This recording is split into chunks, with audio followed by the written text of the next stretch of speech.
আল্লাহ তাআলার কাছে সবাইকে যেতে হবে এবং ফিরে আসার কোনো সুযোগ থাকবে না। অতএব আমরা কয়েকটা প্রস্তুতি নিতে পারি বা নেওয়া উচিত আমাদের। নাম্বার 1, আমার ইমানটাকে একটু পরখ করা, যে আমার ইমানটা আসলে ঠিক আছে কিনা, আমার বিশ্বাসটা, আমার ফেথটা ঠিক আছে কিনা, কোনো ত্রুটি আছে কিনা, এটাকে নিয়মিত কারেকশন করা, বিশ্বাসটাকে, ইমানটাকে ঠিক করা।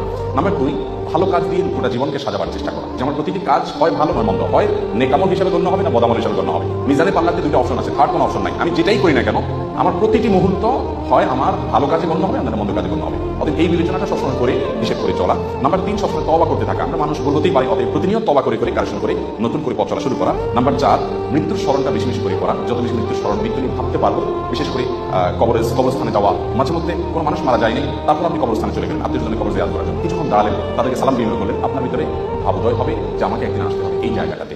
নাম্বার 5, কোনো ওসিয়ত করার থাকলে মৃত ব্যক্তি মৃত্যুর আগে জীবিতদের উদ্দেশ্যে ওসিয়তনামা লিখে রেডি করে রাখা মৃত্যুর ওসিয়তের অংশ, এবং সেটা একজন মানুষ তরুণ বয়স থেকে, যুবক বয়স থেকেই করতে পারে, কোনো অসুবিধা নেই। এবং নাম্বার 6, আল্লাহর কাছে ঈমানের উপরে অটল থাকা।